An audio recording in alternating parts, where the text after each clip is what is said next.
Hello, I'm Mantastic and Fantastic, and today I'm going to be talking about Tsukuyomi plus Norza versus Arena 4, along with the full dungeon breakdown and strategies for my own team building, and how I overcome what is currently the most challenging dungeon in the game.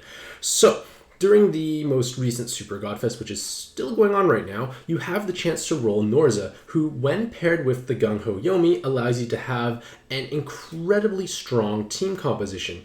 And while it does have the capacity to clear Arena 4 with relative ease, its team building restrictions can be difficult to overcome for the average player, and I want to go through my own thought process for building my own team while countering all the notable mechanics in Arena 4. So I did actually monster exchange for Tsukuyomi because I did have numerous duplicates that could be used, and I also have a box that can support this team. My team roster is actually on the right hand side. I'm just going to leave it up for the duration of this video because when I start talking more and more throughout this video, it might be helpful to reference it. But either way, the point of the matter is I can build a competent team, and I am at the point where I want to farm Arena 4. I can beat everything else. And if you are in this situation and you're thinking about trading for Tsukuyomi, you have to think, where am I going to be using this card? Am I going to be using this card to actually clear Arena 4, or am I still struggling with the earlier content?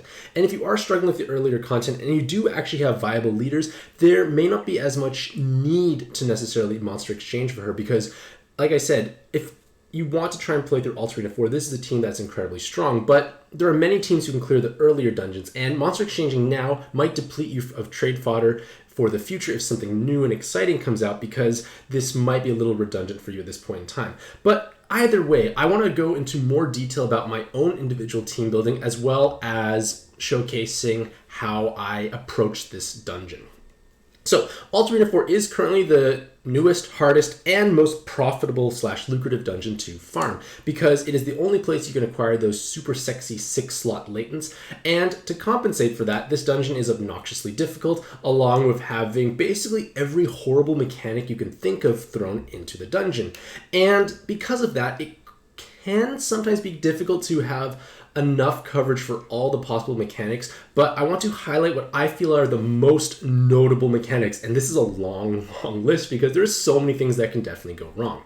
So this is a list that is in no particular order, but of things that I feel are more important. And the first thing that I want to talk about is you must have 100% skillbound resist on floor 1 before you transform. This applies to any team because if you get skillbound, you will die.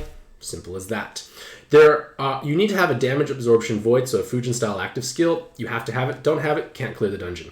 There are numerous awoken binds, which you must have solutions for, numerous time debuffs, and some of these time debuffs go down to 75% reduction, which means you're not going to be able to do anything, and you'll probably die. Again, bad. 100% blind resist, those can be problematic. Attack debuffs. There are many attack debuffs in this dungeon, so having access to any kind of attack debuff, regardless of how big it is meaningful, because even if it's a tiny attack debuff or a tiny attack buff, and it may be an attack buff for something that is not even relevant to your team, it still works because it overwrites any existing debuff. You must have an unable to match orb effect counter. You have to have a way to clear that status by floor 3, otherwise if you encounter Enoch, you will die. It's a pretty common thing I'm saying in here. You also must have at least 98,138 health before your awakenings, and it does not include your damage reduction through leader skills, because if you go from mine into Corone from floor 14 to 15, you must have that health threshold or the preemptive will execute you. More on that later in the article. You need to have Cloud and Tape Resist, you need to have VDP or a Void Damage Void active. You want to have follow-up attack, but ideally auto follow-up attack because it does counter several other mechanics, which again will be described here. You want to have Guard Break or a large auto follow-up attack damage because A10 has 2 billion defense on floor 4. The Tamadras are floor 12, who have 2 billion and 99% damage reduction. You can use Guard Break, but auto follow-up attack tends to be a very clean solution that's easy to do. Large poisons can also work, but they are less ideal because they require an entire active skill slot. You ideally want to have the leader swap resist latent because if you get leader swap by Mitsunari, there's a strong likelihood you are going to die because it might swap something that is terrible for you, or you just fall too far behind and mechanics start building up and then you die. You ideally want to have the poison surge latent, so basically the anti-poison skyfall ability, because it's a way to counteract this entire mechanic through an awakening, which is the most efficient way to counter any mechanic. And this stops basically the death combo of Freya floor 6 into Aquila, as well as basically shutting down Neptune Dragon as well. It just makes your life that much easier. And 100% poison resist always helps as well, but it also is kind of slightly to strongly offset by Norza's huge RCB multiplier. And these are other things that I feel like are nice to have, but like I feel like I wouldn't prioritize them over other things. The way to deal with locked orbs, it's oftentimes you'll bring an L Awakening, or you just have an active skill that unlocks orbs anyways. You might have something already on your team. RCV debuffs, they can definitely be problematic, but Norza obviously counters those with no problem. Color Absorb Void. Yomi Dragon can be a huge problem, but you could just get lucky on the absorption roulette. And in theory, if you only have a single turn of it, that's all you really need, because when you think about it, Yomi will eventually be absorbing a color that is not relevant to you, and then you can kill it, push it down below 50%.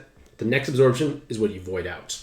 Jam Resist makes a difference, but I have got by 60%, and it's annoying when bombs spawn, but they don't harm me because I can just match them away. And a spinner counter would help, but again, some spinners you can abuse, or you can just find ways to intelligently overcome those spinners. And this is a very long and exhaustive list, and it can be difficult to cover all of these things, but the more of these you can address, the much higher clear rate you will have, and in turn will make your life much simpler. So let's take a look at both of our leaders in greater detail. So Gung-Ho Yomi is not a transforming card who also brings 4 skill boosts. And her active skill is a fast 5 charging active skill that makes a column of water and hearts, which is great. But their leader skill provides you with 2 times health and then bonus her full attack multiplier when matching water and heal orbs, along with a 25% damage reduction and you get 25% damage reduction when matching water and heal orbs, and then 500,000 auto follow-up attack when matching water and heal as well. Norza in her base form has a skill bind resist and damage reduction through her leader skill when matching 5 or more hard orbs. That is important for certain floor 1 cheesing. And then in her transformed state, she has 777 combo VDP, cloud resist, big attack damage, can use God Killer latents, and has an outrageously overtuned active skill that provides for a single turn, 1.5 times orb movement time, and RCV. That's absurd. If you stop there, that'd be pretty good. But wait, she also makes 3 water and 3 hard orbs. Like, this is just an outrageously over-the-top active skill. Like, I think of any transforming leader, I feel like this is possibly the most overtuned one for the amount of value it provides and for how short its cooldown is. In terms of Norza's leader skill, you always have 5 times RCV, which is huge because you can heal back with relative ease. And then you get bonus damage when you use an active skill. So you must use an active skill every turn, and Norza has a 2-turn cooldown, which in turn leads to the first hurdle you have to overcome is, where can I have another sub that has at least a 2-turn active skill? I'll address more of that in a moment. In addition to that, you also gain +3 combos when matching 5 or more connected hard orbs, and also reducing damage taken by 35% with the same 5 or more hearts matched. So with the 2 leaders, you end up with 2 times health, 280 times attack, 5 times recovery, and 51.25 times % damage reduction with 500,000 auto follow-up attack damage. So these are quite powerful multipliers, but you have to remember, Norza with her active is going to help you generate orbs, give you 50% more movement time, and make that RCV from 5 times to 7.5 times whenever she's used. So as long as you don't get one shot, you can always heal back up to full health, and then in turn keep repeating this stalling cycle. But in terms of the other pros, there is this L shield, and I will talk a bit more about it down later, but this L shield is another way to add even more damage to already highly offensive cards. Remember, 777 combo with ideal killers and 777 combo on your other leader is meaningful. So just kind of keep that in the back of your head.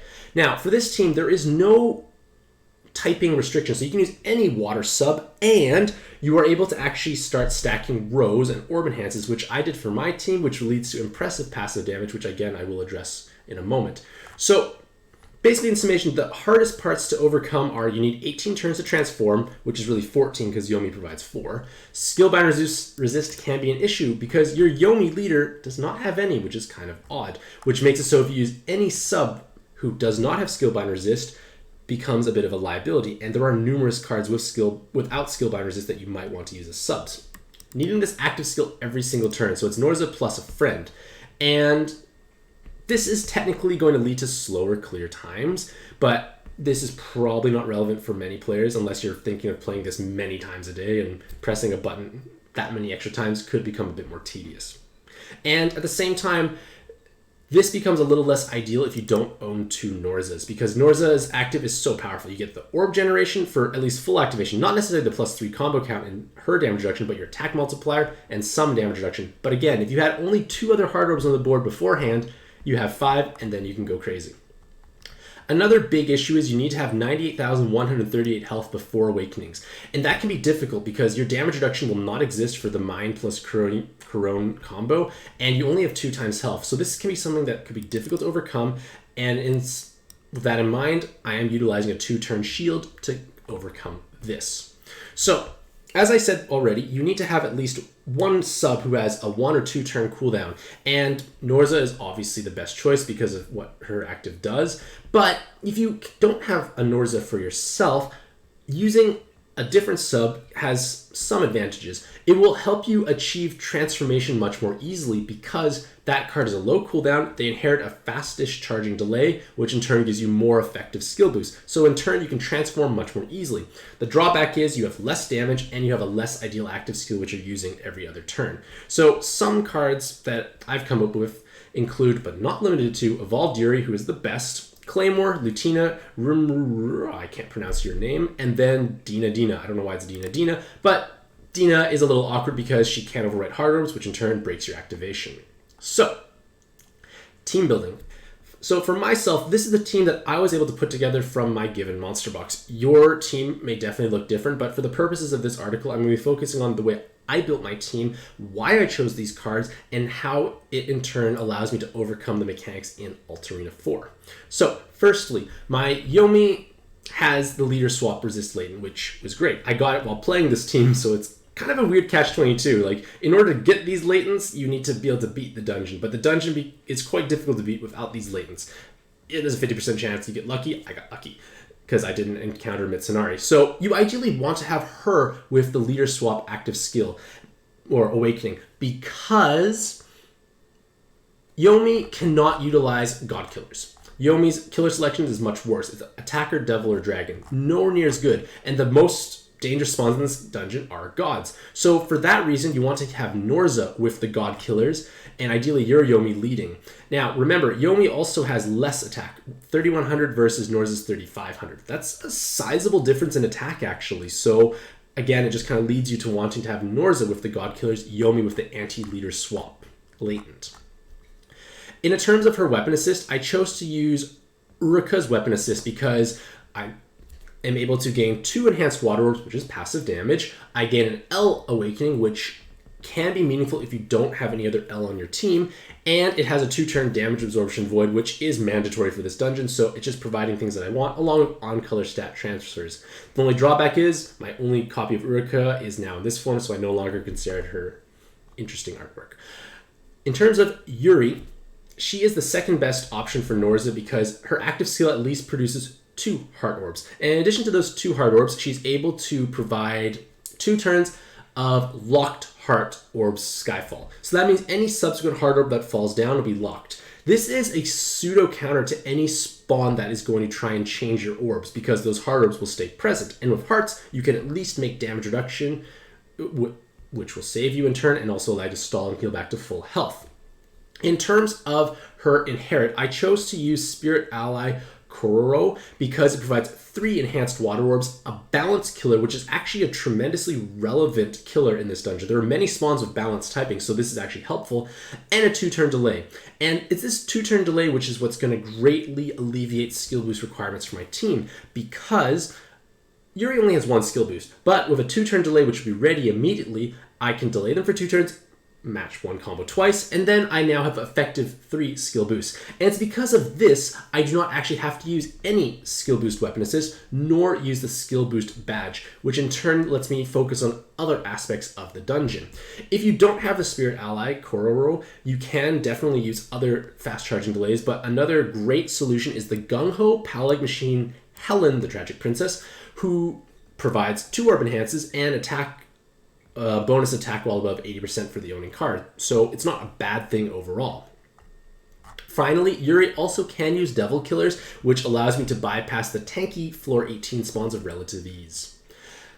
Lamp has definitely become one of my most valuable bottom rarity cards I've rolled, at least in 2020, because he does provide 4 effective skill boosts, because he has a 2-turn delay and then he transforms, along with the fact that he provides other useful metrics. But wait, you can't use a delay twice in a dungeon because a monster will always take at least 1 turn before you can apply another delay. But thankfully for this team composition, you have enough health and effective health to actually tank Undine's first hit, because only one of your leaders transforms, and Norza, in her base pre-transform state, still provides damage reduction with 5 or more hearts matched. So what I do is I actually delay with Lamp as soon as I enter, so then his transform state starts charging up, and then I stall twice, get hit once by utilizing damage reduction, and then delay again with Yuri. This in turn allows me to have enough skill boosts to transform my team, and it's a pretty nice workaround, and it's the main appeal of not using a Norza sub is that you can transform much more easily. In addition to his 4 effective skill boosts, Lamp has 6 water rows, a super poison resist, and a wonderfully powerful active skill that provides a full Awoken Bind clear and 3 times attack for water for 3 turns. So this is a huge and sizable burst that is long lasting, and it's not unusual for my team to hit damage cap because I actually have layered in so much passive damage throughout my entire team. And this long lasting burst is important because if you are struggling for damage across multiple repeated tanky spawns, you're at least able to have access to 3 times more damage output, which is huge. And while I don't really use his weapon assist for the active skill that often, it's mostly for the extra rows, if it does charge up, it's not the end of the world because I do lose out on my only Awoken Bind clear, but instead I gain another 3 times attack burst along with a double orb changer that makes tons of water orbs while not breaking hearts. So if I don't get Odin Dragon, sometimes I might even just kill Shiva or Neptune Dragon without using my burst, save Lamp's burst, have it charge up, and then bam, obliterate the next floor. Just be aware that Lamp actually doesn't have a skill bind resist, so now with your Yomi leader and Lamp, you're facing 80% protection, assuming every other card has at least 1.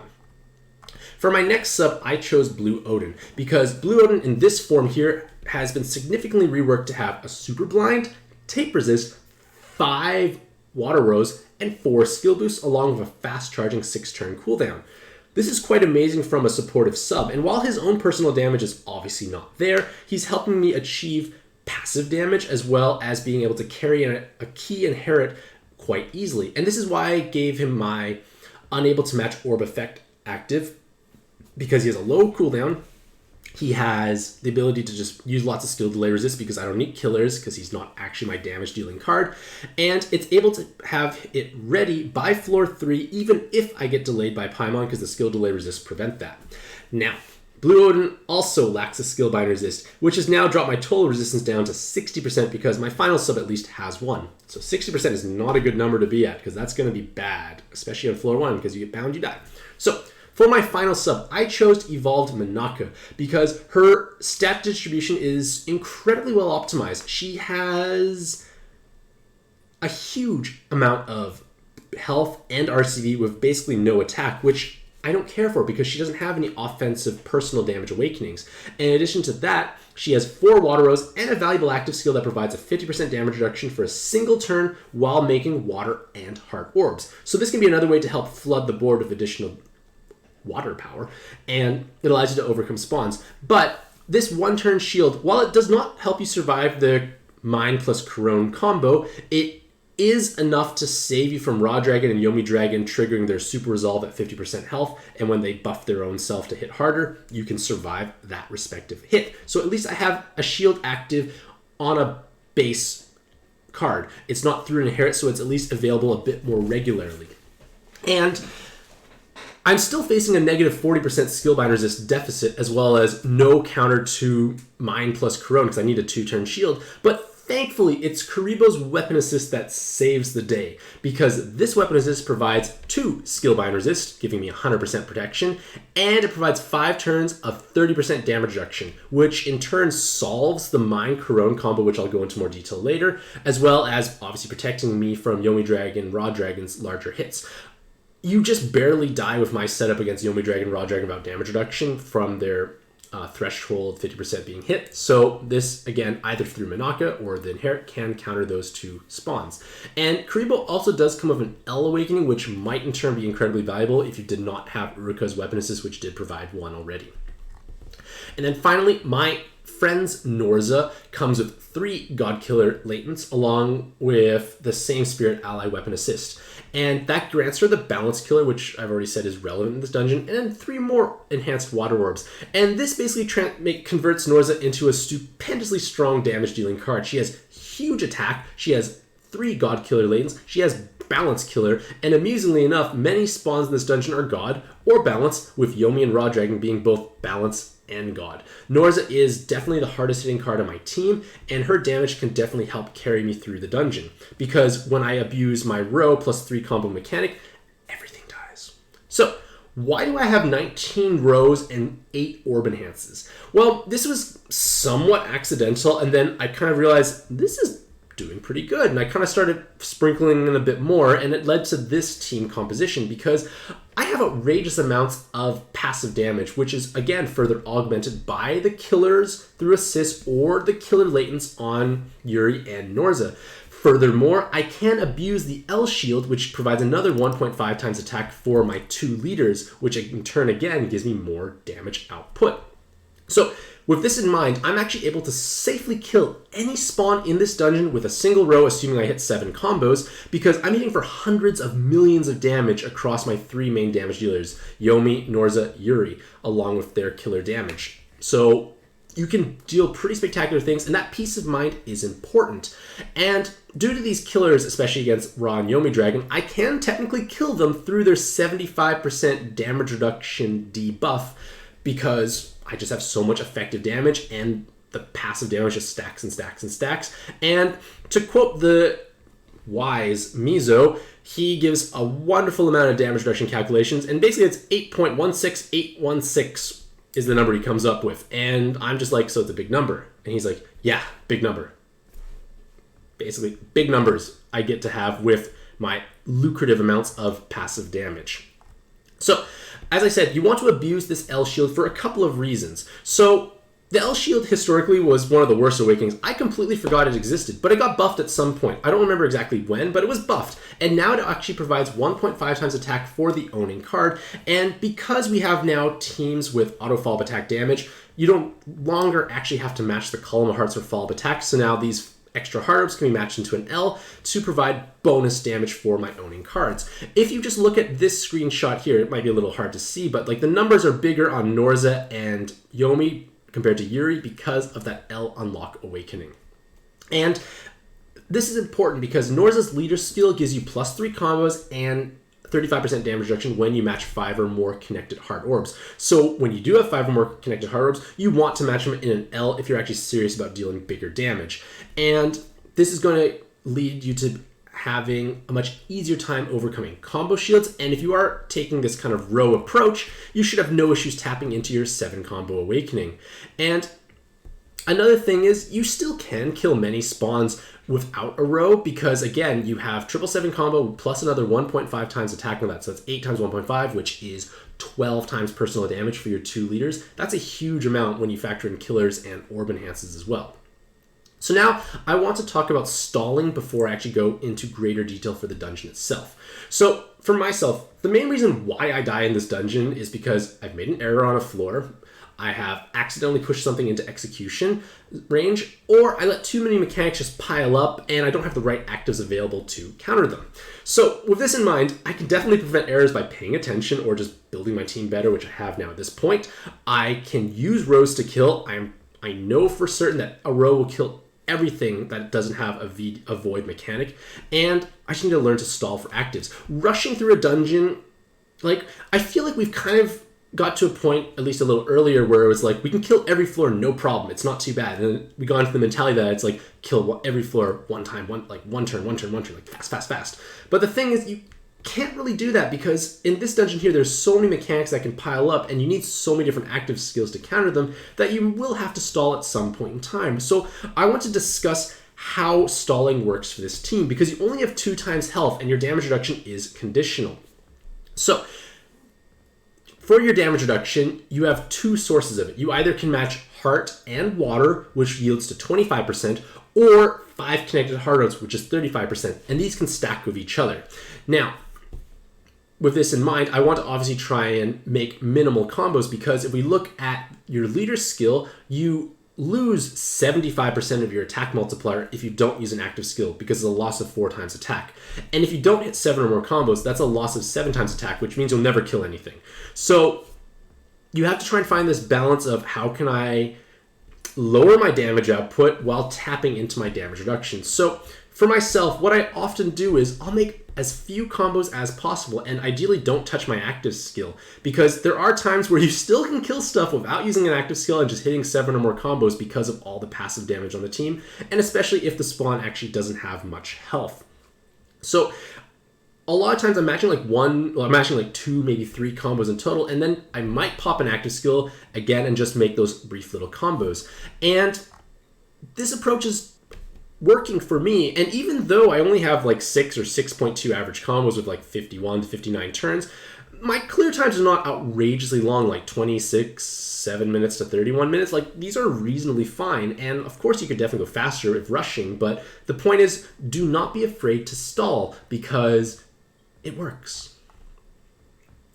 Another thing is, if you are not using 2 Norzas, one thing you need to kind of learn to do is anticipate what are going to be more problematic floors, and then using Yuri to kill the certain floor, and then on the next floor use Norza and kill right away if that is of importance. So let's take a look at Alt Arena 4 in much greater detail, and I'm going to be looking at it from the point of view for my individual team. I'm going to be skipping many floors, which may or may not be difficult for certain team compositions, but I want to just stress and showcase how I look at the dungeon from my Yomi plus Norza point of view. So the first floor we need to look at is floor 1, because Undine will preemptively skill bind your team. And if you don't have 100% skill bind resist and get bound, the run's over. Just menu quit. You're dead. You're not going to live. But there are ways to cheese around it, and I am going to be using the double delay strategy. So in my gameplay video, which is you may have seen already or is embedded within this article here, basically what I do is, as soon as I enter the dungeon, I use Lamp to delay by 2 turns, 1 combo, and then I match like 3 hearts and 3 water and minimal combo as much as possible, because I tap into damage reduction, but you can kill Undine without transforming Norza, and that's going to lead to problems if you end up against Paimon. You might as well just quit the dungeon there. Either way, the point is, I delay twice with Lamp, get hit once, but tank it through my damage reduction, and then delay again through Yuri's Inherit. And then that in turn allows me to actually have enough effective skill boost to transform right away. And after I do use my Norza to transform, I try and save some water and hard ores, because the spawn is incredibly easy to kill. It's going to die basically no matter what you do. So having some extra water and hearts available is helpful, because if you get skill delayed by Paimon on floor 2, I can just row and match my 7 combos to kill him without an active skill, because damage is just damage. On floor 3, there's a 50% chance of Enoch spawning, and if you do not have an unable to match orb active clear counter, you will die, because you won't be unable to match hard orbs, and it's just not going to happen. So you must have this active skill ready for Enoch. No ifs, ands, or buts. Make sure that card is also heavily skill delay resisted in order to ensure that if Paimon does appear, they don't get delayed, so you can actually still have it ready for Enoch. On floor 4, Persephone has a damage absorption effect, so you must have that active skill to counter her or you'll never finish the dungeon.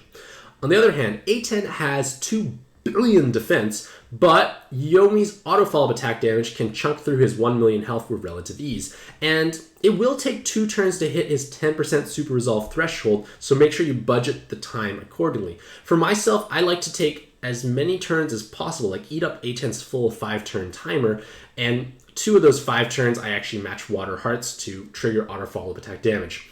As soon as you push him into his super resolve threshold, he'll heavily time debuff you. You can either use Norza to overwrite it, but I like to just save Norza just in case, because I might want to have orb generation for the next floor. But with that super time debuff, all you have to do is match 1 combo of hearts, 1 combo of water, and A10 actually dies, because auto follow-up attack is what's killing it. So just kind of keep that in the back of your mind. Floor 5 features a negative 99% attack debuff for 3 turns, and it hits for 140,000 per turn.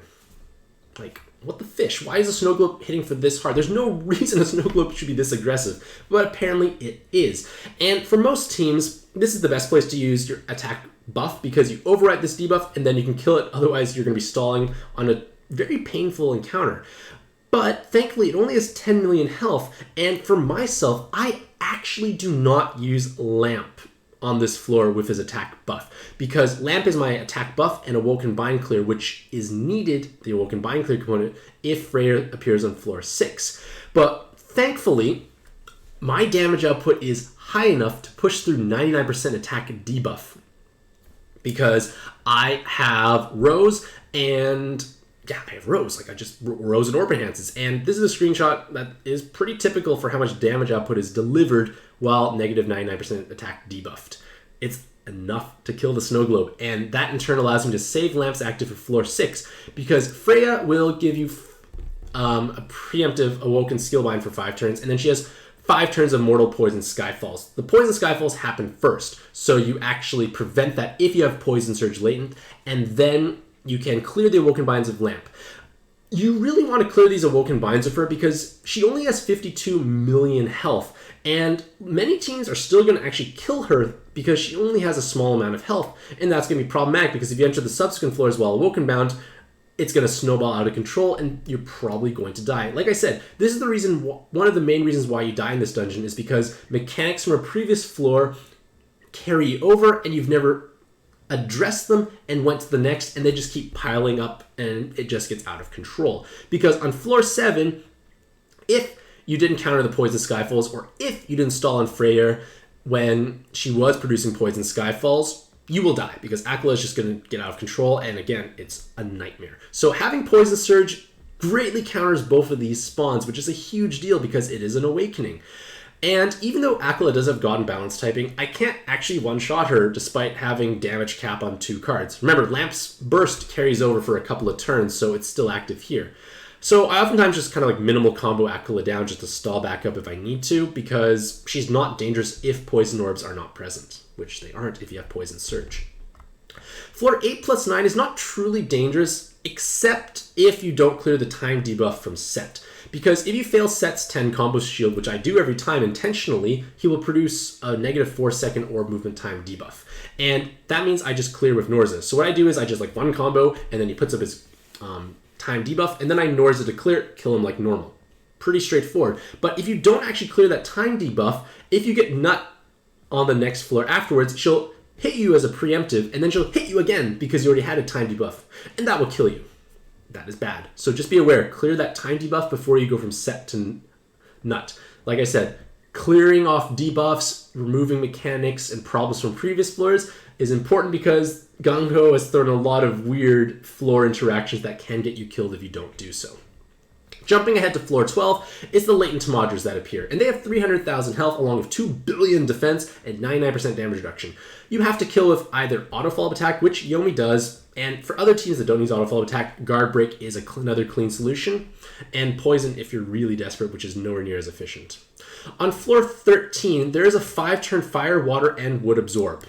I just simply grind it out, I wait for it to disappear, then I kill like normal. And this is because Norza, despite having a light sub-attribute, won't deal enough damage to actually kill him. Like, it's unlikely you're going to have that many light orbs, and that's a lot of health to punch through with a sub-attribute for a color that's not being boosted by any passive damage. So I can fully activate, it will just keep healing back up and take a little bit of light damage at the end. Point of the matter is, keep damage reduction active, stall through it, then kill. It shouldn't be too much of a problem. Floor 14 has 2 dangerous spawns, but one of them through Mitsunari can be completely shut down by a leader swap resist latent, because he will swap your leaders for 3 turns, and if you get swapped into someone who is not ideal, let things again get out of control. You may just end up dying to him, you probably die to the subsequent floors. The point of the matter is, if you have a leader swap latent, it saves the day, it makes him basically a relatively free, easy spawn. On the other hand, mine can get definitely dangerous and out of control if you don't have Norza ready. Again, I want to try and make sure Norza is ready to overwrite her huge time debuff, but the bigger problem of mine is, once you kill mine, she'll have some sort of special death animation. And that death animation actually counts as a turn, which means your leader skill's damage reduction or any one-turn shield is removed. And that means when you enter floor 15, there will be an Awoken Skill Bind and then a 98,138 damage preemptive. And if you don't have that much health before Awakenings, you just outright die. 25% chance for this to happen, but that's a pretty high chance. It's definitely worth actually making a conscious effort to counter it. So for myself, I utilize the Kuriboh Inherit because that is multiple turns of damage reduction, which is enough for me to survive. So make sure you have at least a 2-turn damage reduction or hit this health threshold. If mine never appeared in the previous floor, this is no longer an issue. So if I get Mitsunari, I don't even pop my damage reduction because I do not have to worry about the preemptive killing me because my leader skill's damage reduction carries over. On the other hand, if you encounter the green dragony individual, they create stupidly fast spinners at the top, just fast. And what I do is I prep them. I tap them so they are all the same colors, either for 2 separate sets of combos or all the same color. And the reason for that is because he has a 2-turn timer. So in the first turn, I do my best to clear everything that's not water and heart so they fall down to the bottom. If I have sufficient water and heart orbs present, I'm going to go for a kill, because I am going to be able to match a row, match 5 connected hearts, and then in those spinners, 2 of those will be different colors, ideally, and that's 2 more combos. The L is 5, my row is 1, so that's 1, 2, 3, 4, 5, 6. I have 6 out of the 8 combos. I am confident I can match 2 more combos within the remaining 9 plus 6, 15 orbs. Is it 15 orbs? Could be. I don't know. There's orbs left over. Point of the matter is I'm confident I can actually match those orbs. So that's how I deal with this spawn here. And remember, it is a 2-turn timer. And if you look like you're not going to be able to actually have sufficient orbs present, just make sure you reduce the damage, tank the hit, and then set it up again. Also, if you don't have your active skills ready for subsequent floors, it can be a way to stall. On floors 17 to 18, they do have large amounts of effective health, but for my particular setup, a single row kills them all because I have God and Balance killers for floor 17, and then my Devil Killer on Yuri helps ensure that she smashes through whichever devil spawns. On floor 19, Shiva Dragon is quite straightforward. The easiest and safest way is just wait out his 75% damage reduction, and then a single VDP of 7 combos will obliterate it with my spawn, my setup. I have effective color damage of water versus fire. I have God Killers. It's a relatively easy spawn. I love getting Shiva Dragon. By comparison, Noah Dragon needs a damage absorption void, and then they will die other than that. But if you have the Poison Surge latent, it makes him relatively trivial to stall on just in case your absorption active is not ready. And then finally, Odin Dragon is completely ridiculous by comparison to these 2 encounters because he will preemptively prevent you from matching heart orbs for 5 turns, so you'll die. And then he'll Awoken Skill Bind you for 5 turns, which probably will kill you as well. And then after that, he'll 99 turn Awoken Skill Bind you. He's absurd. So because of this reason, I always make sure Lamp is ready. And along with Blue Odin's Inherit to clear that unable to match orb effect, I want to kill Odin Dragon right away. You are a nightmare. You are so much more dangerous compared to the other 2, and I'm not sure why that occurred. But either way, if you get Odin Dragon, make sure your Awoken Bind clear is ready and your counter to unable to match orb effects. And now we come to floor 20, which is the final real floor of the dungeon. And when you do encounter them, you have to be aware that you will have a negative 75% attack debuff for only 5 turns, but thankfully they can be stalled out. But my setup actually has a way to kill it while ignoring that negative 75% damage reduction, because these numbers are obviously much lower than what they should be. But the point of the matter is the God typing and balance typing means Norza is just dunking out so much damage, as well as and Yuri's even actually dealing huge damage too, because Yuri, that number is 3 times higher. Norza is going to be 9+ times higher. There's a lot going out. But one thing you do want to keep in mind is that they have a 50% super resolve, and that means it will take 2 turns to kill them no matter what. And when you get to when you kill it initially and it triggers a super resolve, they will buff themselves and attack harder. If you don't have a damage reduction available at that point in time, you'll die because it's going to be too much damage. I don't think you're going to have the health to survive it. So either you can use Minaka's base active or the Kuriboh Inherit, whichever one's available, before I plan to push them below 50%, and then in turn, I don't die. If you encounter Yomi Dragon, they do have they do absorb 2 different colors. And you can weight it out, so hopefully it is the favorable colors. But if you have color absorb void, it will somewhat trivialize them. But one thing to keep in mind is to think of how long your color absorb void is. If it's multiple turns, great. Just kill it and then kill it after. If it's 1 turn, I strongly recommend you wait for, while it's at full health, a favorable color. Make sure you pop your damage reduction. So you kill it with your favorable color because it's not absorbing water, and then you tank the hit with your damage reduction. And then on the subsequent turn, it will absorb 2 different colors again, just in case it was absorbing colors that are problematic, like absorbing water. Your color absorb void will come in and stop that down completely. Unfortunately, I'm not able to actually have color absorb void on my team, so I have to get lucky twice in a row, which is much harder, and is another reason why the Kuriboh Inherit can be nice, because it lasts for multiple turns.